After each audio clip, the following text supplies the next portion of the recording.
한국 교회의 역사를 보면 1970년대, 80년대 한국 교회가 외적으로 큰 성장을 거두었습니다. 요즘 목사들 하는 얘기 가운데 70년대, 80년대는 십자가를 꼽기만 해도 사람들이 몰려왔다, 뭐 이런 얘기를 할 정도로 확 부흥이 일어났죠.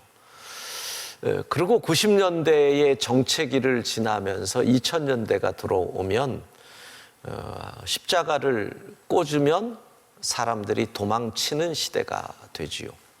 지금은 십자가를 꽂지도 못하는 시대가 되고 있다, 뭐 이런 얘기를 합니다. 그런데 사실 70년대, 80년대 한국 교회의 이런 양적인 부흥의 시대 때 교회 내부에는 조금씩 균열이 일어나고 있었습니다. 그것이 무엇이냐?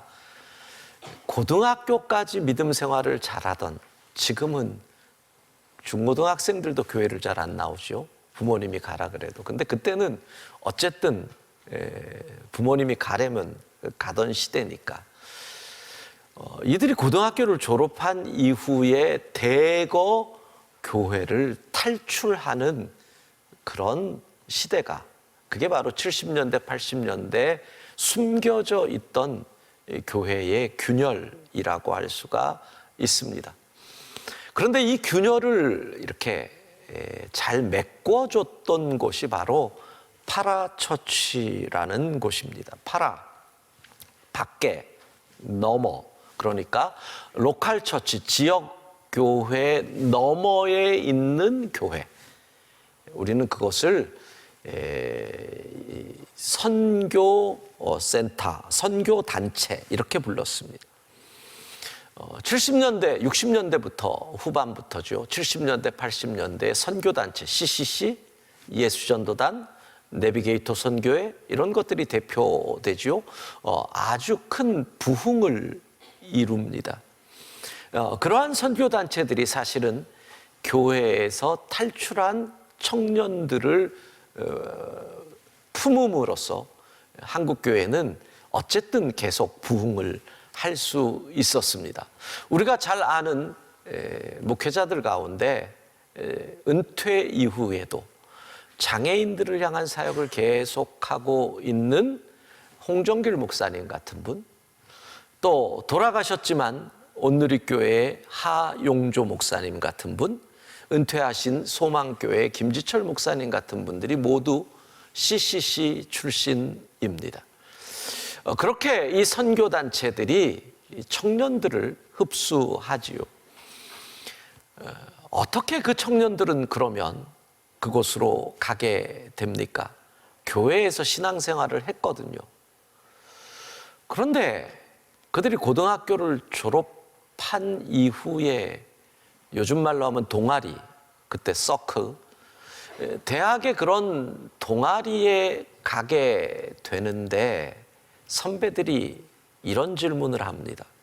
너 구원 받았니? 구원은 교회 생활을 하니 당연히 받은 줄 알았습니다. 세례도 받았고 성찬도 하고.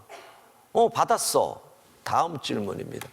네가 구원받았다는 근거가 뭐니? 무슨 말씀을 근거로 너는 구원받았니? 와, 여기에 뒤통수를 한 대 맞습니다. 왜? 당연히 구원받았다고 생각했거든요. 그러니까 믿음 생활한 거죠.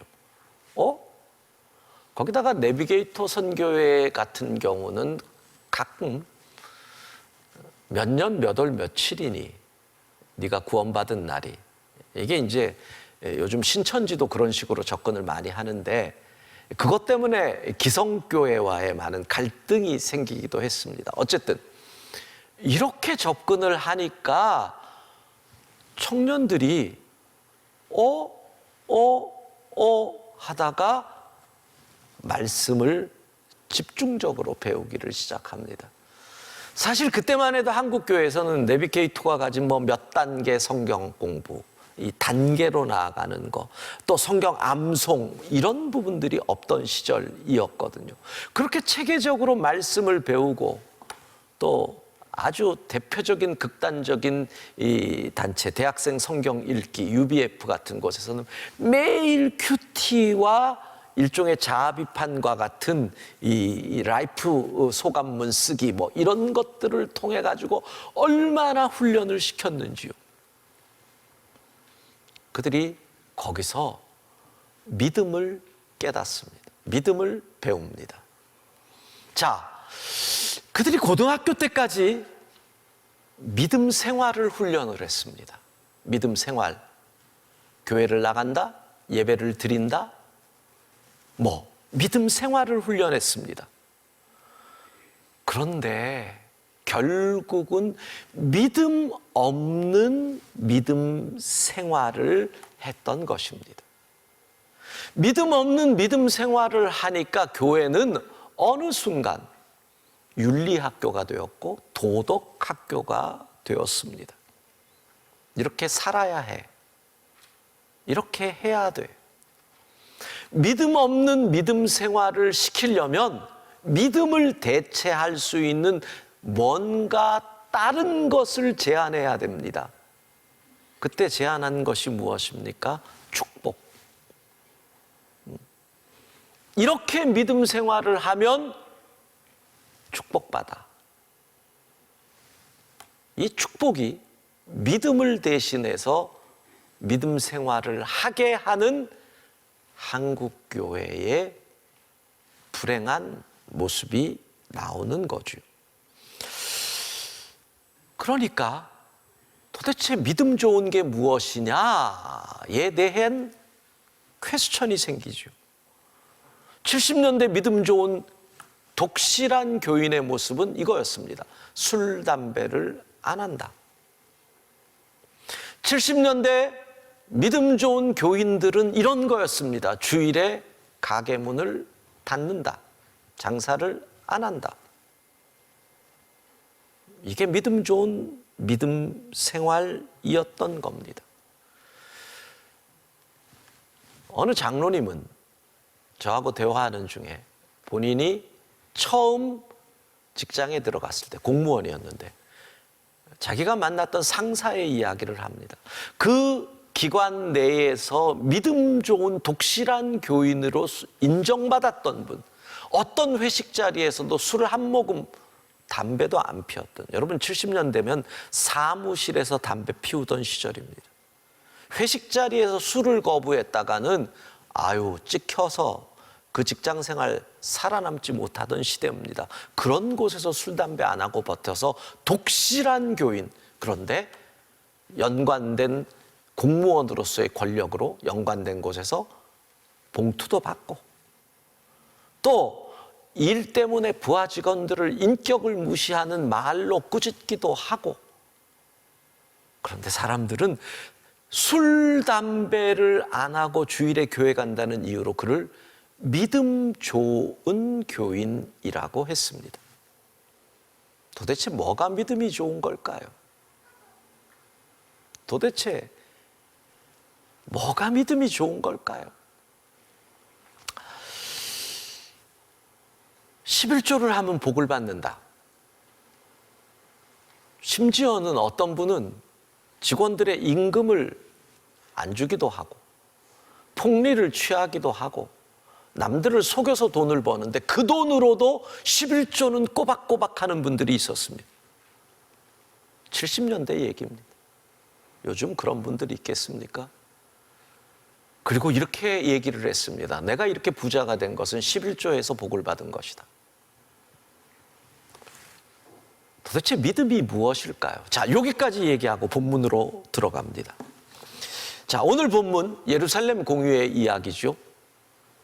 구원의 조건이 무엇인가를 이야기하는, 결론 짓는 이 예루살렘 공의회. 지난주에 베드로의 간증 설교가 끝이 납니다.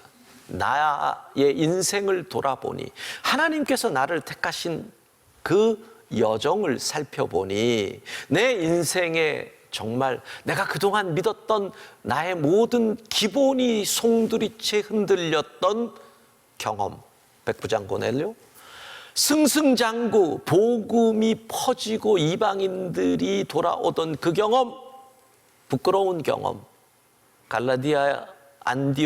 갈라디아서에 나오는 안디옥 교회 교인들과 식사하다 이방인과 식사한다고 유대인들이 왔을 때 도망간 경험, 부끄러운 실패의 경험들이 있는데 그 모든 경험 속에 지금 보니 하나님의 계획이 있더라.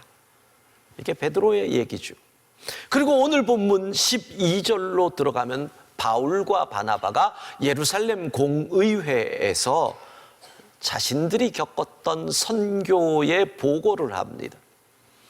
자, 갈라디아 지방을 돌았습니다. 비시디아 안디옥 1차 전도 여행. 거기서 이런 일들, 루스드라라고 하는 지방에 갔는데 태어나면서부터 장애를 가져 걷지 못하던 사람이 예수 이름으로 일어났습니다. 여러분, 루스드라, 저 이방 땅, 루스드라에서 하나님께서 일으키신 그 장애인은, 질문이에요, 유대인입니까? 이방인입니까? 어려운 질문 같이 대답하시네요. 유대인입니까? 이방인입니까? 이방인, 할례 받지 않은 이방인을 하나님이 일으키셨다. 그 얘기를 하는 거예요. 처음으로 돌아오면 구브로 사이프러스 섬에서 유대인 무당을 앞을 한순간 못 보게 하시고 그 일을 통해서 총독이 예수를 믿었어요. 여러분, 이 본문에서 보이세요? 눈이 먼 사람은 유대인, 할례 받은 사람. 그 사건을 통해서 예수님을 믿게 된 사람은 이방인, 할례 받지 못한 사람. 도대체 하나님은 누구를 구원하시는 거냐? 그래서 자신들의 전도의 여정을 통해서 12절에 이렇게 고백을 하죠. 12절 후반부, 이방인 중에서 행하신 표적과 기사, 하나님께서 표적과 기사를 행하셨다. 하나님이 하신 일을 보고를 합니다. 그리고 드디어 13절에 야고보가 등장합니다. 사도행전 15장은 사실 구교 입장에서 상당히, 천주교 입장에서 걸끄러운, 해석하기에 여러 가지 함정이 많은 그들의 교리와, 그게 사도행전 15장입니다. 먼저는 여기서 일어나서 결론을 말하는 이 야고보, 어떤 회의에서 마지막에 결론을 얘기하고 의사봉을 두드리는 사람, 의장입니다. 야고보가 의장이지요. 근데 이 야고보는 누구냐? 예수님의 12제자 중에 야고보가 아닙니다. 예수님의 동생 야고보입니다. 예수님의 동생 야고보가 제1회 예루살렘 공의회 의장이었던 겁니다. 그러니까 왜 천주교가 곤란하겠어요? 이 야고보가 예수님의 동생이라는 것, 그들이 고백하는 동정녀 마리아, 천주교는 마리아가 예수님을 동정녀로 성령의 역사로 잉태하고 출산한 이후에도 동정녀로 살다가 승천했다라고 고백을 하는데, 그러면 야고보가 예수님의 동생이면 곤란하잖아요. 그래서 뭐라 그럽니까? 사촌 동생이다, 이렇게 얘기를 합니다. 그러니까 이게 상당히 해석하기 쉽지 않은, 천주교의 입장에서. 거기다가 이 야고보가 예루살렘 공회 이 중요한 회의의 의장이라고 한다면, 천주교에서 얘기하는 교황, 사실 걸끄러운 이름, 교황이라는 표현도 그렇지만 일대 교황이 누구냐? 성경을 보면 누굽니까? 베드로가 아니지요. 야고보죠. 물론 예수님께서 천국의 열쇠를 줬기 때문에 일대라고 얘기를 하지만, 조직으로 보면 제1회 예루살렘 공회의 의장인 야고보가 그 조직의 일대 교황이라고 하는 것이 훨씬 더 성경적이고 논리적이다. 그래서 이 사도행전 15장이 천주교의 입장에서는 쉽지 않은 본문이 됩니다. 자, 야고보가 일어나서 결론을 내립니다. 사도행전 15장 19절 20절 함께 읽습니다. 그러므로 내 의견에는 이방인 중에서 하나님께로 돌아오는 자들을 괴롭게 하지 말고 다만 우상의 더러운 것과 음행과 목매어 죽인 것과 피를 멀리하라고 편지하는 것이 옳으니. 수리아의 안디옥 교회에서 온 질문이니까 그들에게 편지로 공문서를 보내는데 그 내용은 예수님을 믿음으로 구원을 받는 것이 하나님의 뜻이니 거기에 다른 조건들 달지 말자, 할례를 행하라, 모세의 법을 지키라, 이딴 소리 하지 마라. 그것은 곧 뭐냐? 예수님을 믿겠다는 사람들을 괴롭히는 일이다. 이 표현, 그런 얘기하는 게 신입생 학대하는 것이다. 바로 그 얘기, 신입생 차별하지 마라, 그 얘기합니다. 요것과 비슷한 얘기를 우리가 읽지 않았던 지난주 본문에서 베드로는 이렇게 표현을 하죠. 사도행전 15장 10절 같이 읽습니다. 그런데 지금 너희가 어찌하여 하나님을 시험하여 우리 조상과 우리도 능히 매지 못하던 멍에를 제자들의 목에 두려느냐. 야, 우리도 율법을 제대로 못 지키지 않냐. 우리 조상들도 율법 못 지켜서 하나님의 징계를 받은 게 한두 가지냐. 근데 우리도 못하는 것을 신입생들에게 시키는 게 말이 되니?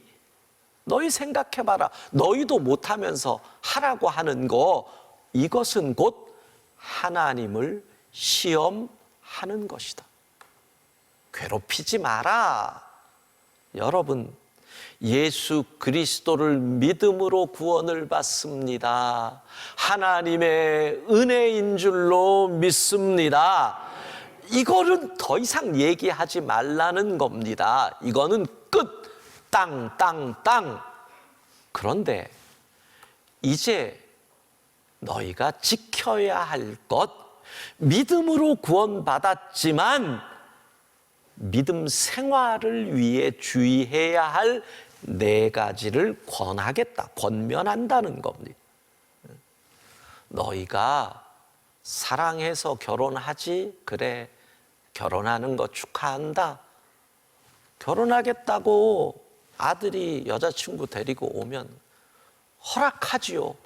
그러면 결혼해서 부부로 행복하게 살기 위해서 내가 내 삶의 경험 속에서 이거 정도는 서로 하면 좋겠다, 이런 권면, 그 4가지 멀리해라.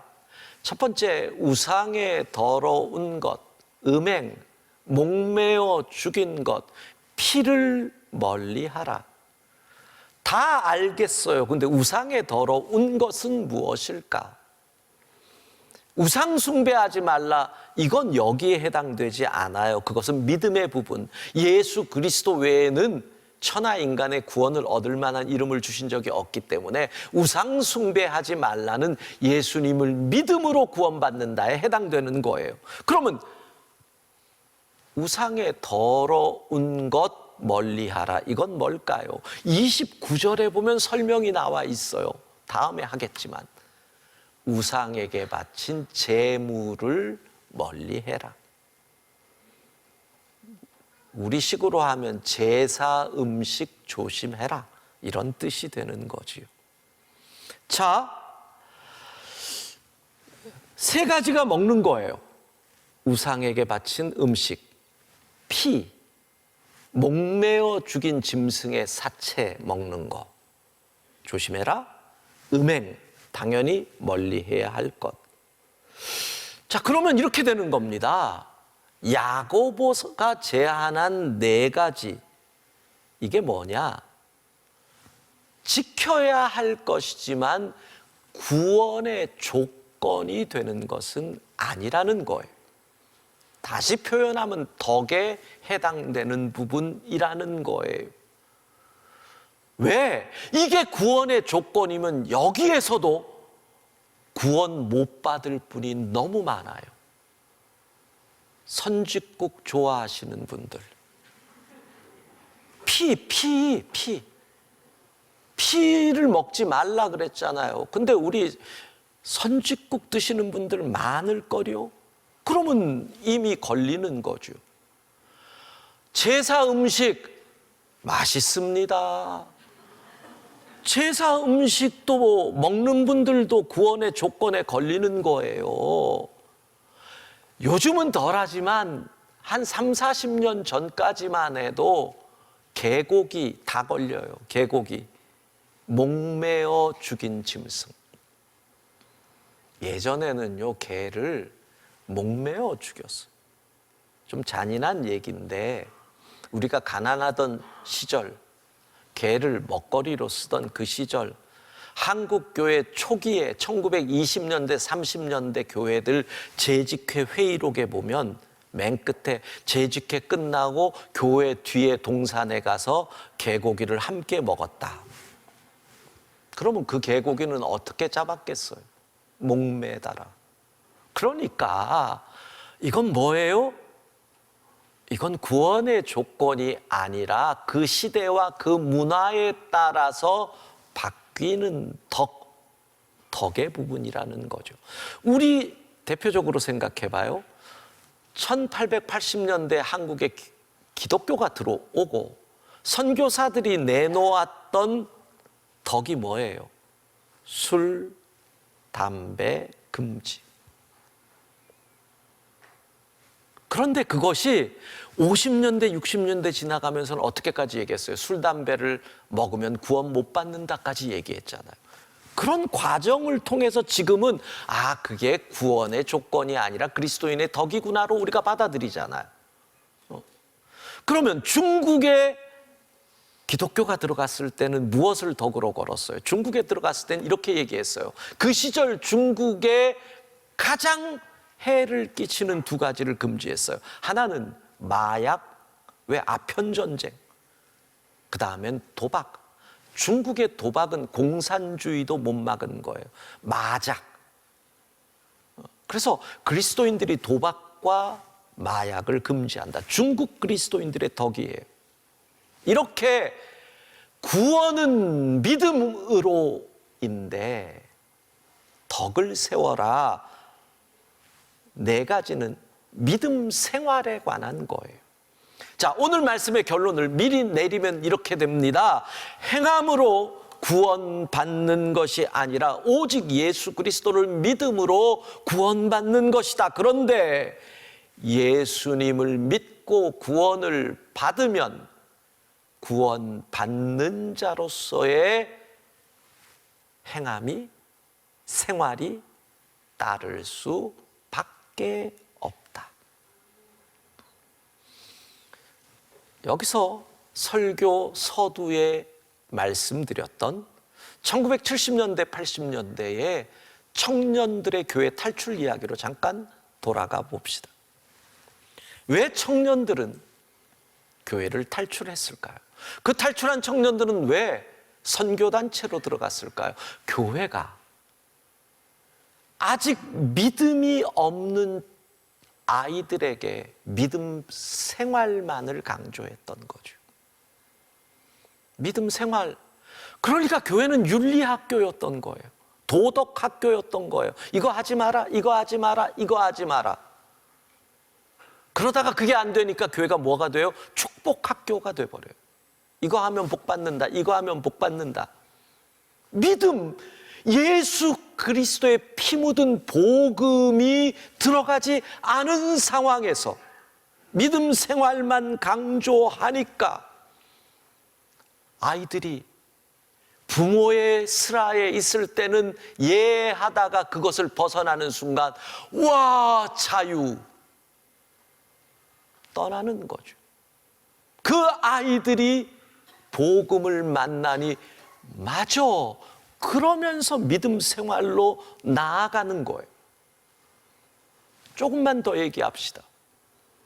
그런데 1990년대 정체기를 지나면서 2000년대로 들어오면서 그 많던 선교 단체들이 다 쇠락의 길을 걸어가요. 교회와 함께. 그 이유는 뭘까요?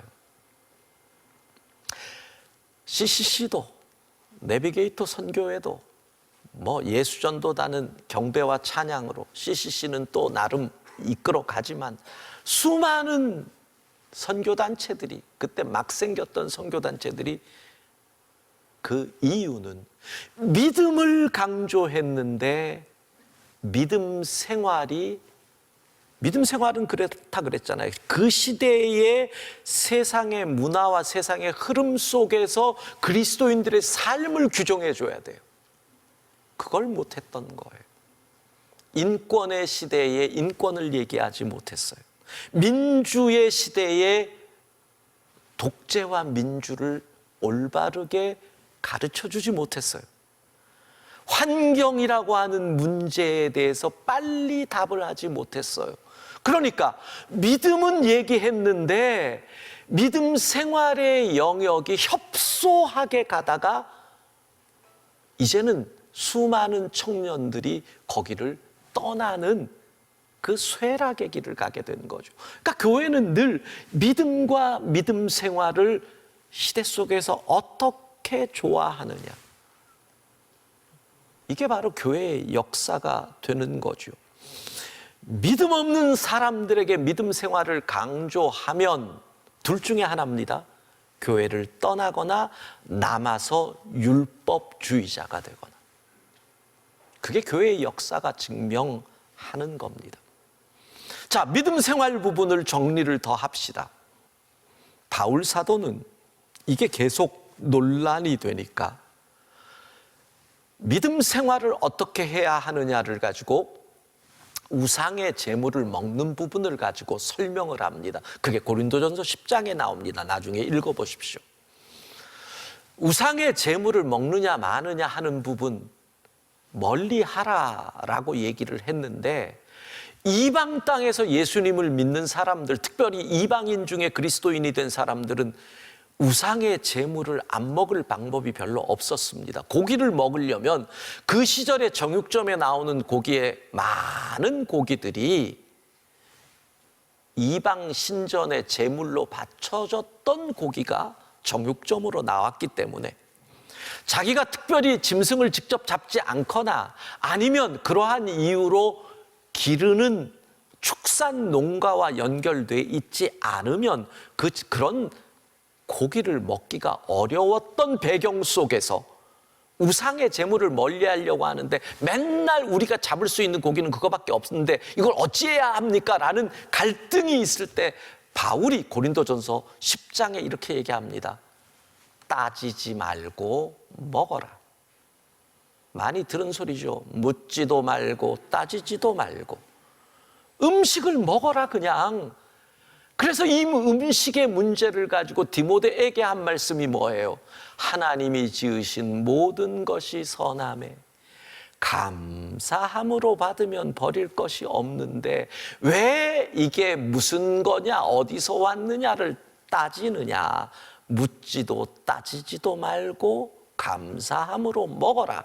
이게 바울의 첫 번째 제물의 음식에 관한 가르침이에요. 두 번째, 그런데 만일 이 음식이 우상의 제물에게 바쳐진 것을 알게 되었다면 그때는 어떻게 할 거냐? 제가 제주에서 목회할 때, 그 제주는 워낙 제사가 많은 곳이니까 그걸 갖고 한번 논쟁했거든요. 제사 음식을 먹느냐 안 먹느냐 이런 얘기를 했을 때 어떤 분은 먹어요, 맛있어요. 그러고 어떤 분은 그냥 찝찝해서 안 먹어요. 어떤 분은 먹기는 먹는데요, 제사 음식 누가 주면 거기서 십자가 한번 긋고 먹어요.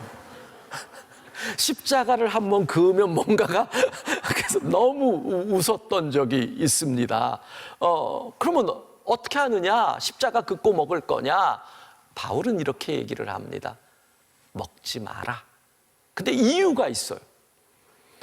먹어도 상관없는데 너의 먹는 모습을 본 누군가 초신자가 믿음 좋은 저 선생님이 우상의 재물을 먹네?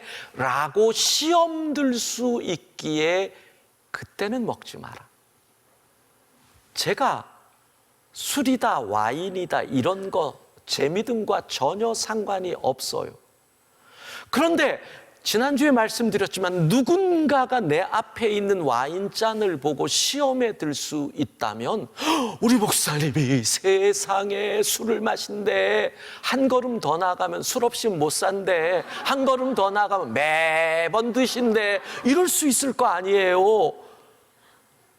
그러면 바울은 뭐라 그래요? 나는 영원히 고기를 먹지 않으리라. 덕을 위해서 그렇게 한다는 거예요. 그래서 이 우상의 재물, 음식, 믿음 생활에 관해서 바울 사도가 준 기가 막힌 원리가 있죠. 고린도전서 10장 23절 같이 읽습니다. 모든 것이 가하나 모든 것이 유익한 것은 아니요. 모든 것이 가하나 모든 것이 덕을 세우는 것은 아니니.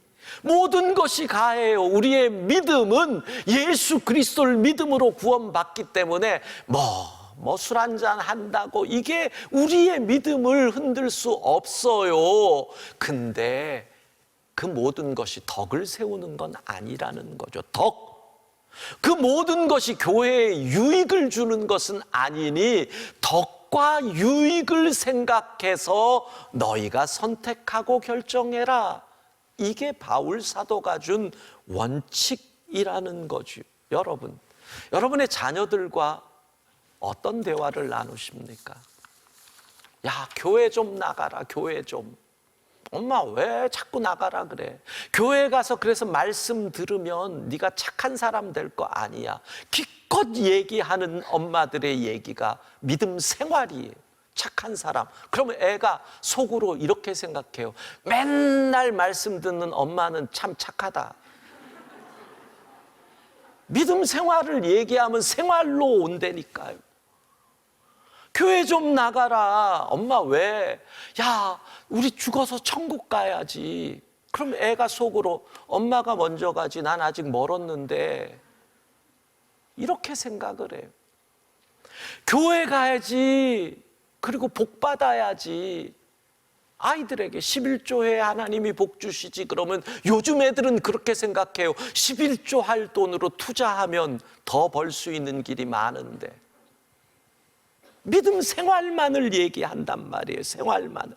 어떤 분은 그래요. 우리 가문이 4대째 믿고 있어야 우리 가문의 종교, 이 믿음을 네가 지켜야지. 할아버지들부터 내려온 믿음, 중요한 얘기죠. 근데 애들은 그렇게 생각해요. 할아버지가 처음 믿을 때 그 가문의 종교는 뭐였는데?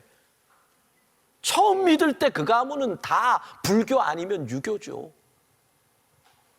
그때 그 가문의 종교에서 나왔는데 그 가문의 종교를 나보고 지키라고 하는 게 말이 되냐고요. 여러분, 복음이 준 그 큰 능력이 있는데 기껏 그런 걸로 율법 학교에 아이들을 집어넣어서 어떻게 하자는 거예요. 복음이 주는 기쁨, 복음이 주는 자유함, 복음이 주는 능력, 복음으로 사는 자의 행복이 있는데 내가 너무너무 힘들었어, 아들아. 그래서 네가 어렸을 때인데 내 인생을 포기해야 되냐, 이런 것까지 생각했던 적이 있단다. 그런데 내가 교회 다니는 사람인데 그냥 포기했다가는 하나님한테 혼나고 혹시 지옥 가는 거 아닌가 싶어서 포기할 때 포기하더라도 성경이나 읽자 그러고 성경을 쭉쭉 읽어가는데 시편 139편 말씀 10절에 내 눈이 꽂혔다. 내가 새벽 날개를 치며 바다 끝에 가서 거할지라도 거기에서 하나님이 나를 붙드신다고. 그런데 그 말씀이 나에게는 이렇게 다가왔어. 나는 네가 어디를 가도 너를 포기하지 않을 거야. 너 스스로가 너를 포기해도 나는 너를 포기하지 않아. 네가 바다 끝에 아무도 모르는 새벽 시간에 도망가도 나는 너를 포기하지 않아. 세상 사람들이 너를 비웃어도 나는 너를 비웃지 않아. 엄마가 그 사랑으로 다시 일어나서 여기까지 왔다. 엄마가 너를 사랑하고 용서하는 게 엄마라서 하는 줄 알아? 엄마이기 때문에 용서할 수 있는 건 한계가 있는데, 하나님이 그렇게 나를 사랑하셔서 나를 포기하지 않은 그 은혜를 입었기에 그 사랑으로 내가 이렇게 있는 거거든. 아들아, 딸아, 그 복음의 능력을 네가 체험했으면 좋겠다. 어디에 가도 다시 일어설 수 있단다. 믿음, 예수 복음, 예수 사랑, 그 은혜, 그 예수 그리스도께서 주시는 자유함, 그 믿음이 들어갈 때 믿음 생활은 우리에게 선물로 오는 것입니다. 사랑하는 성도 여러분, 예수 복음 위에 굳게 설 수 있기를 바랍니다.